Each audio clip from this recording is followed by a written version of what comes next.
We talked about the destructive Rakdos and Boros guilds. We will cover all of the guilds, but today it's time to look at the guild that offers Ravnica the most. Selesnya. The guild that preserves Ravnica's history, people and nature, while fighting for unity, community and natural beauty. Others have called us a brainwashing cult, but we just know that the one should serve all. Let me show you. The Selesnyan Conclave is the guild of green and white. They're green for their focus on the preservation of nature and the history of Ravnica, and they're white for their focus on unity and order.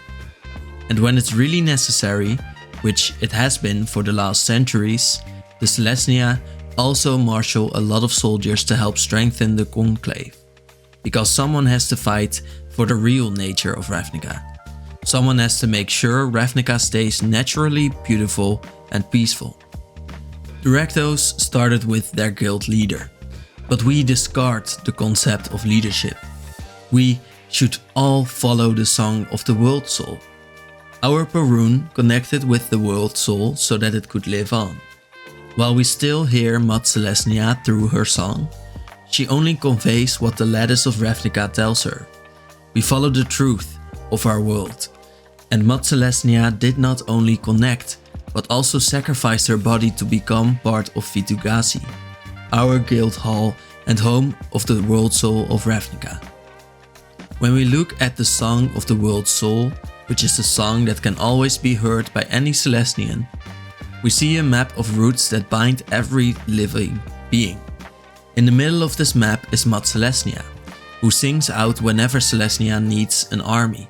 She uses the lattice that binds all life in order to strengthen Selesnya, because Selesnya is on the side of Ravnica.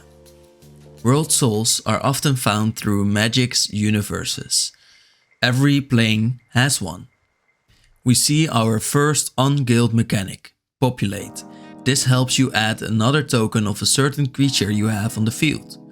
Populate's flavor is that nature grows. Rhinos bring more rhinos and centaurs bring more centaurs, for some reason. Nissa Ravane can even speak with many world souls and did so on Ravnica 2 before she summoned Vitu-Ghazi as a massive elemental. More on that later. Patience, young sapling.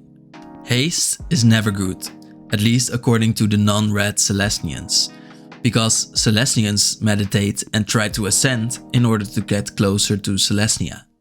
You become more and more connected to the song by silencing their own consciousness.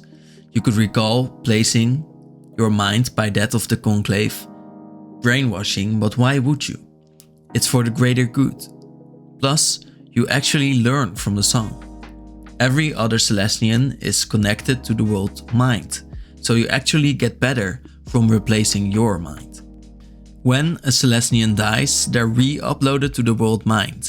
In this way, their wisdom never ceases. Where the Golgari don't mind dying because it's part of nature, a Selesnyan hierarch doesn't mind dying because it would be the will of Mat Selesnya for it to happen. In Loxodon hierarch, we see an affinity with history. It's not for nothing that so many Selesnyans are elephants. Selesnya values history and Loxodons never forget. History is extra important to the Selesnyans because it keeps them rooted.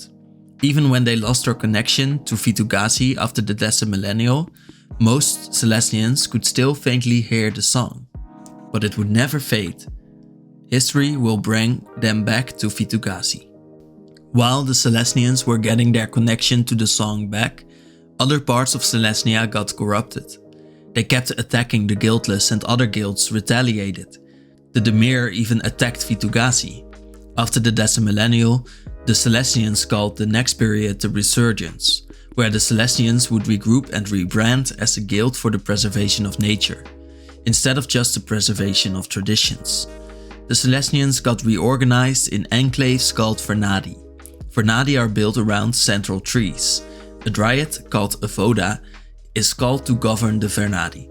The Voda connects the Vernadi to the world tree and thus to the will of Selesnya. These dryads aren't allowed to feel proud, but the warriors that protect them can get pretty aggressive. We should return to Vitu-Ghazi as well. Our guild hall used to be one of the tallest buildings on Ravnica. It was a wood-shaped castle, built to look like a natural tree, but clearly structured like a church. The seeds of Vitu-Ghazi are said to turn her into her children, who then return to serve the Conclave. I think this means that its seeds become the triads that serve our guild. In any case, we use this language of bearing seeds more often.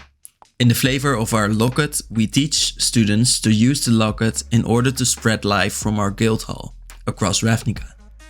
And in this way we have gathered a large army.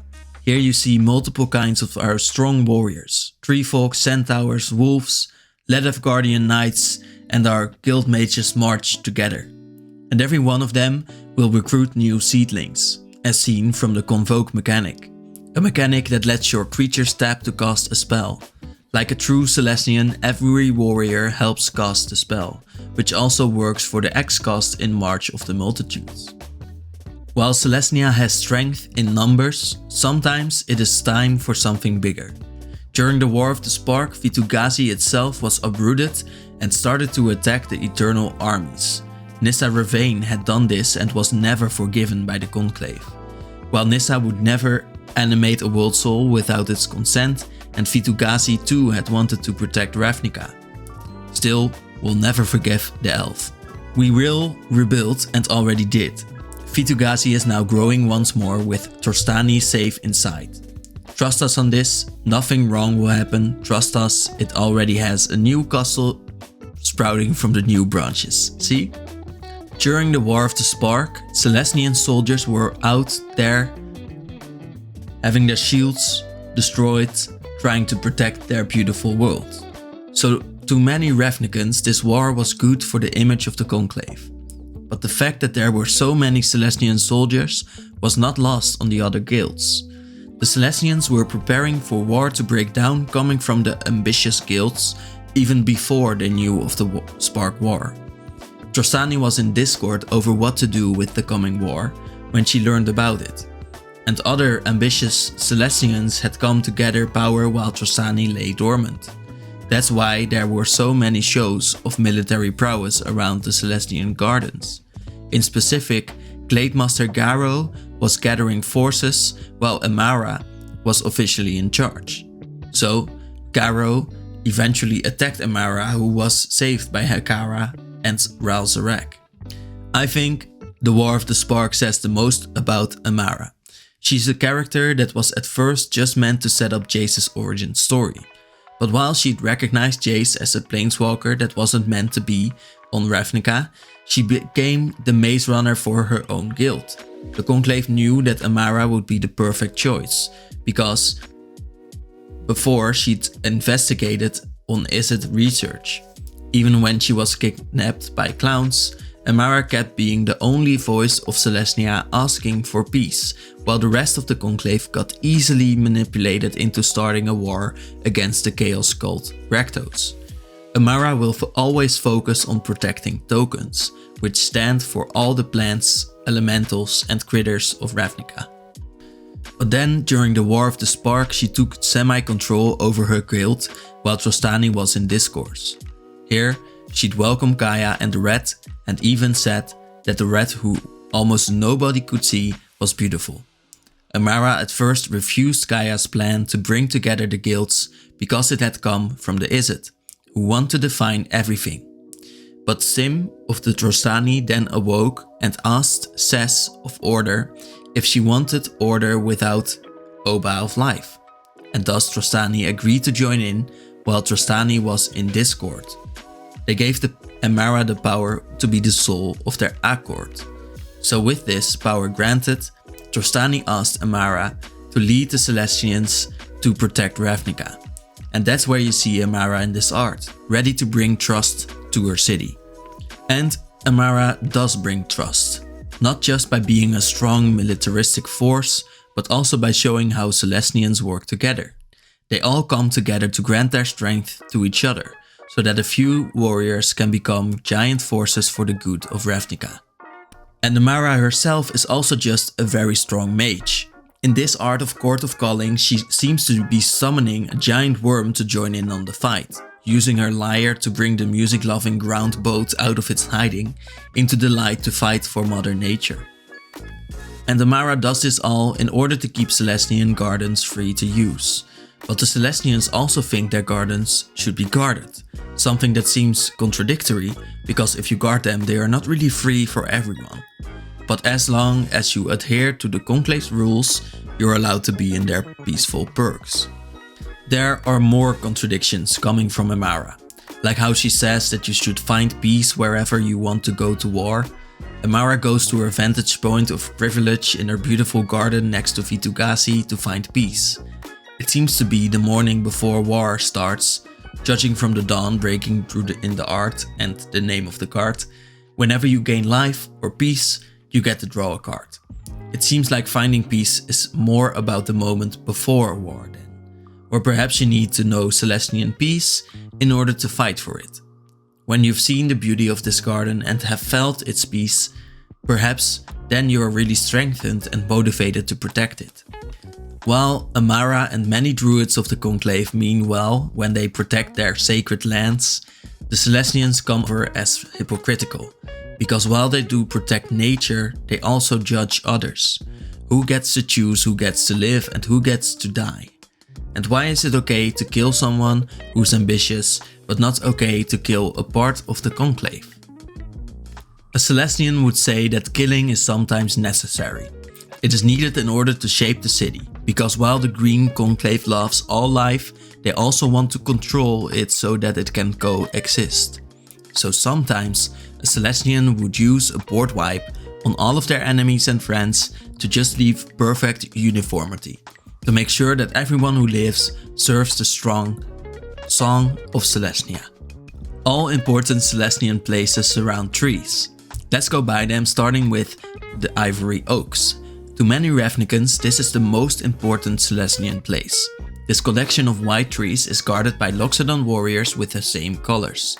They wear blunt weapons that are large enough to be as deadly as a sword. Both the guardians and the trees stand for longevity and strength. Many deals are forged around these oaks, for they are said to empower the arrangements, marriages, alliances, and business expenditures alike. Many Selesnyan leaders would love to keep the Ivory Oaks to the Selesnyans for its powerful aura, but the Loxodon warriors keep it available to all of Ravnica. Another forest, Sumala, keeps every tree apart, so that it doesn't get into the space of another one. In this way, every life gets to coexist. Many Selesnyans meditate here in order to learn to give the other beings of Ravnica the space they need. These Selesnyans try to imitate these trees, and having a tree as a mentor is a very Selesnyan thing to do. Where the Ivory Oaks are kept to everyone, Sumala is truly being protected by sentries. Fun fact, there are 2 cards from Ravnica with the word sentry in the name. Both mention Sumala. Sumala should be protected, and here we learn why Selesnya needs an army. It is to protect nature. War is necessary in order to facilitate peace. The Conclave is left to protect beauty and nature. The Selesnyans keep nature free within the city.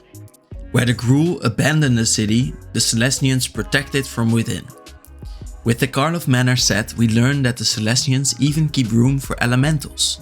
In order to activate an elemental like the Sovereign that appreciates the spring, that's what Vernal means, the Selesnyans appreciate the spring so much that an elemental the size of half a tree came to being. And the Selesnyans display their strength. You might think they're peaceful still, but listen to Aurelia, the soul of battle, because even she wouldn't attack the Conclave. Bounty of Might gives the classic effect of a Briar Shield, Briar Horn or Bushwhack, but the Selesnyans don't give this effect to one creature, they give it to all Selesnyans. Because all Selesnyans will add to the Conclave can afford to give the strength to all of her people. And nature fights for its Conclave. Yiva is just the herald of nature.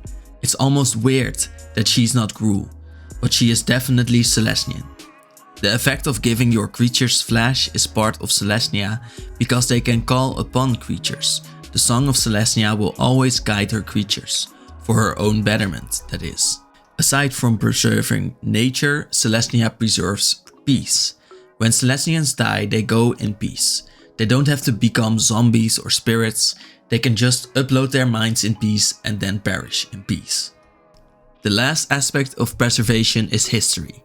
This, at least, used to be a lesser known aspect of the Selesnyans, but they also keep the original guild pack nowadays. People are free to come to Vitu-Ghazi in order to read it. The current Selesnyan official guild leader says that counterbalanced forces sustain the city, where the Selesnyans in this glass piece stand against the Izzet. No faction is above others. A beautiful idea. Amara can be a Selesnyan guild leader because she doesn't take up any space while still taking up space. A demonstration is the line, a beautiful idea. Because Amara knows that the guilds and their counterbalance cannot really sustain a city without factions above the others, but she also knows that she should be behind it. And without any regrets and without a moment of doubt, she does and says what the song says and does. But more on guild leaders later. Okay, wait, one more guild leader, Trostani, because she has the first card mentioning history. It says that while blue aligned guilds look toward the future, Trostani looked at the past and its whispers. Serene Remembrance lets you shuffle it and another card for every part of Trostani into your library, letting you live forever. This moment signifies the moment when Oba, Ses and Sim went to look for Mud Selesnya and became Trostani together. But again, more on that later. You would expect Selesnyan elementals to exist of something natural, but one of their gates has turned into a sort of artifact elemental. The essence of antiquity befits the Selesnyans with the bird flitting around and with its big toughness and because of the hexproof protecting all of your creatures. A Selesnyan building might crumble, but it will arise to protect the Conclave's creatures. And artifacts belonging to Selesnya will continue to be a theme. In Relive the Past you see a sword stuck in a tree, runes stuck in a tree and a tree coming to life. The mechanic that mirrors this flavor is an artifact, enchantment and a land coming to life as 5/5 elementals. It seems like the Selesnyans will embrace Artifice more and more now, as long as it's connected to the history of Ravnica. They even let centaurs guard the history, one with a staff that lights up no less. That's a cool tool. Do note that the Selesnyans also spread their own history and stories. Many of them have the aim of getting more citizens to join their guild. If you think about the peaceful clerics waging war when needed to protect and spread the influence of nature, which goes against their core value of harmony, then you can see how the evangelists would speak of the right pieces of history to make sure you join the Conclave. And these are efficient. These 3 elephants go for each of your opponents and when they hit, every Loxodon multiplies. The Vitu-Ghazi Guild Mage teaches us multiple things about Selesnya.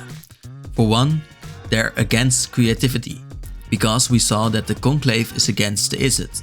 This is because creativity goes against conformity and the focus on the future goes against the focus on the past. Secondly, the Selesnyan strength grows with how many trees can spread throughout Ravnica. If you spread the land far enough, centaurs will inevitably flock towards the Conclave to protect it. And the guild mages are definitely important to the Conclave. These mages never sleep, protecting the forest of their city. Imagine never sleeping and what it would do to you. But then again, you're part of the Conclave, so giving up something physical like sleep should come natural. This is also why vigilance is a keyword so often used by the Conclave. But Selesnyan warriors were not always so altruistic. Let's look at the darker part of history. While the warriors fight using defensive formations, they still attack when needed. This is most shown through the Selesnyan Quiet Men, warriors that were out to keep the guildless under control. These warriors could not be hurt and their minds had been completely wiped. These warriors were thus completely controlled by the song, which ordered them to kill in the name of Selesnya. Some of the first good-hearted warriors come from an order of warrior monks that used to roam the roads of Ravnica in order to do what was good according to them. They'd protect all traveling Ravnicans. They'd eventually all join the Selesnyan Conclave and swore to keep up their work. Almost all of these Ledev knights ride huge horse-sized wolves. While the Ledev don't really use telepathy, they understand their wolves enough so that the pair seem to communicate without words, showing us perfect Selesnyan codependency. But the Ledev are perhaps the least loyal Selesnyans. After the Decimillennial, the Boros were looking for soldiers to help them. Many Ledev became temporary knights for the Boros.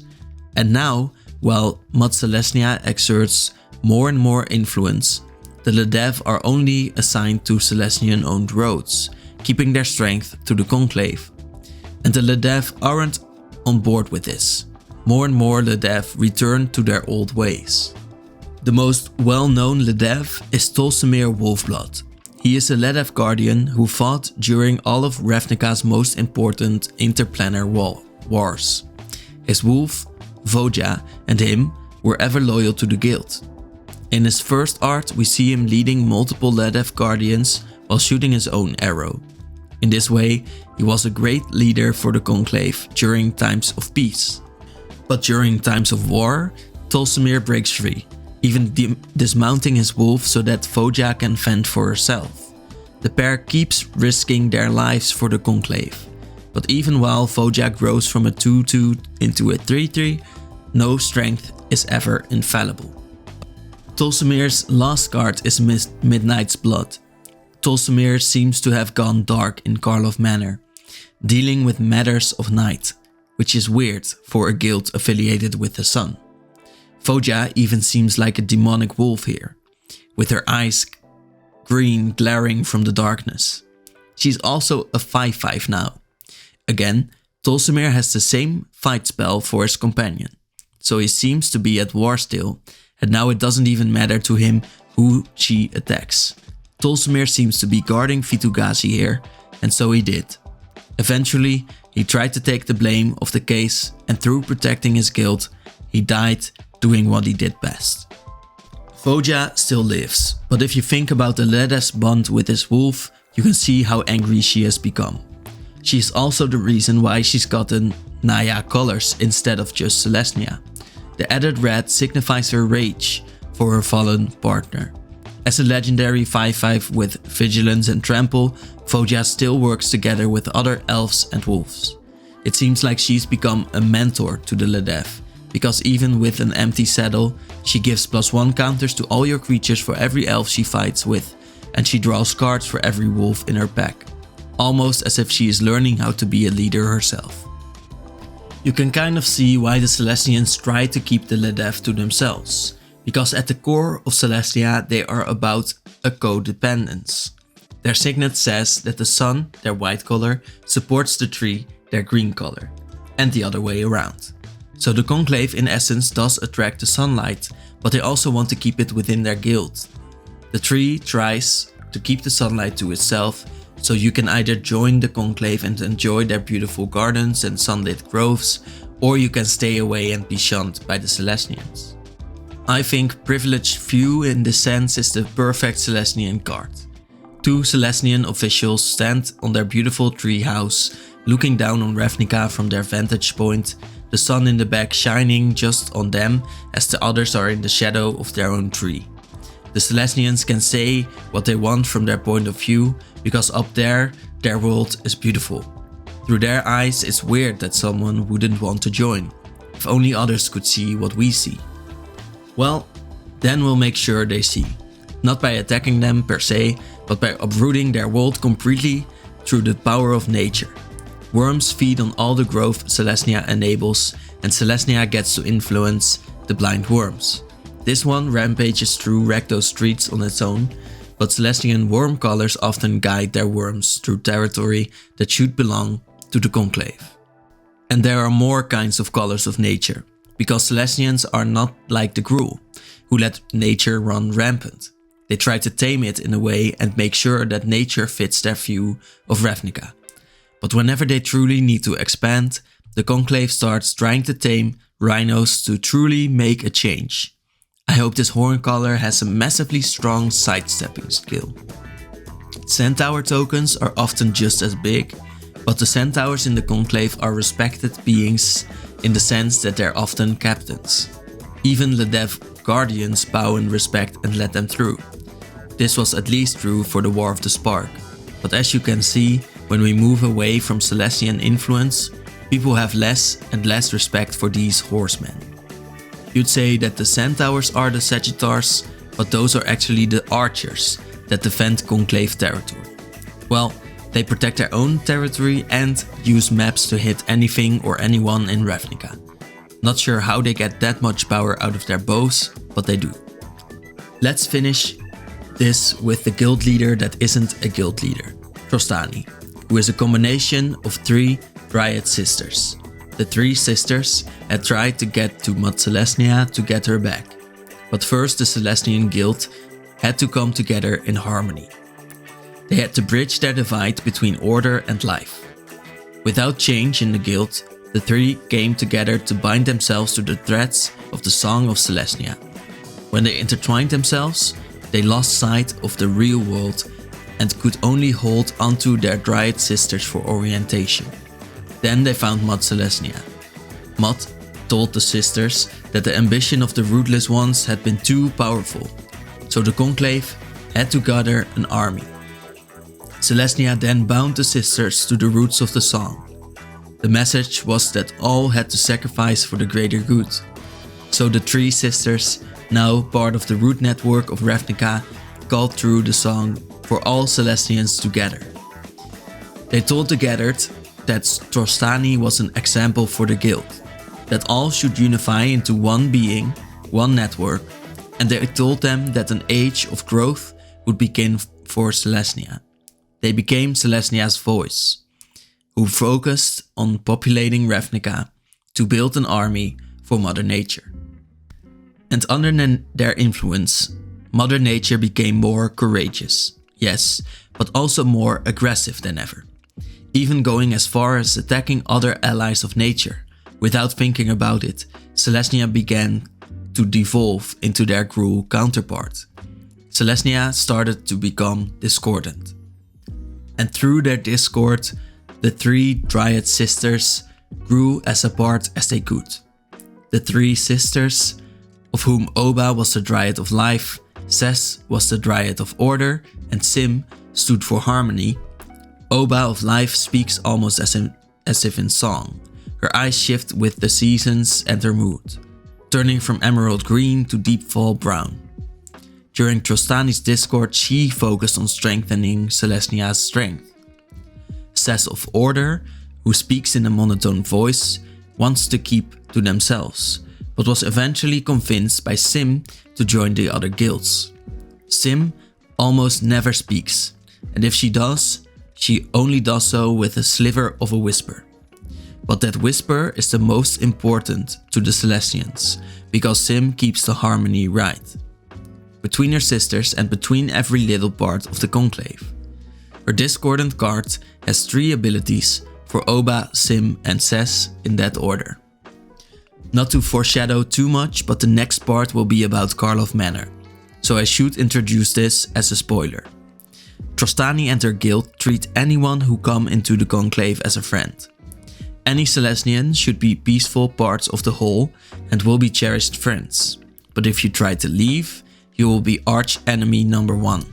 See why the Selesnyans need such a long-ranged archer team and why others view them as a brainwashing cult? Now we will really talk about the events of Karlov Manor. Trostani now speaks with 3 whispers, because she has many secrets. It starts with the Phyrexian invasion. Oba fused with Vitu-Ghazi in order to stop it from merging with the Realmbreaker. When she did this, she felt every life lost during the invasion, but she also saw everyone that used the invasion for their own good. After the war, life would persevere while harmony was weakened. So Oba took the central part of the Triad's place, meaning that she could overtake her sisters when she really wanted to. Because of the pain she felt and the anger against those that had used the war for their own good, she later used the spores of Vitu-Ghazi to make Ravnicans kill each other. Hence the death touch in their card. She hoped to get rid of the selfish Ravnicans. She even killed leaders that had profited from the war at the cost of its dying citizens, or that had experimented on animals with Phyrexian oil. Oba even killed an Izzet engineer for just being in the way. They play at finance and invention, at pleasure and pain. We are the will of Selesnya. We are Ravnica, the plane itself, not merely the city our world has become. We are the green and growing heart of this plane, and without us, there would be no Ravnica. Ses tried to argue with Oba, because Sagana was experimenting in order to find a cure for Phyresis, and Teysa spoke with the Phyrexians to secretly leak information to the resistance of Ravnica. Even Krenko, who stole food and water, stole it from behind Phyrexian lines. Sim tried to argue with Oba because she saw that her sister had drank in the anger of Ravnica. She argued that Oba's life also needed order, just like she'd said to Ses when she knew order could be found in life. Oba then silenced her sisters and went for an attack on all the guild leaders present. The leaders attacked only Tolsimir on his guildmaster's side. Tolsimir fought a Gruul centaur, so under attack from so many strong beings, Oba absorbed strength from the world soul, Selesnya from Ravnica itself. Oba almost killed Vitu-Ghazi. By exerting so much of its power, she had to kill Kaya. But Kaya also touched the world soul. Kaya then called to the world soul that it did not get to choose who to protect, because all of Ravnica's citizens were its children. And that's exactly what the Selesnyans should stand for, said by an Ortsov ex-guild leader. One that thought about all of her friends, and exactly that made Kaya forgive Trostani. She chose life over death, in a fashion that's an example for Selesnya and Ravnica. Then Kaya subdued Trostani with the help of one of her own growth branches, but even Oba wasn't unlike Selesnya, because she had done this all because she thought she could shoulder the burden of fighting the invasion tree alone. She thought to protect her sisters from the pain of her world. And while it would have been wise to share the burden, it's not very Selesnyan to let another be hurt if you can help it. Oba was unconscious now, and her sisters gave over leadership to Amara, so that Trostani could go into meditation again. So the future of Selesnya, even more than any other guilds, is very unclear. Let me know what you think about the future of Selesnya. Who will lead and what will their role be? Will they become more Naya colored and change the way Ravnica works? Or will Ravnica keep being the dual colored plane we know it to be?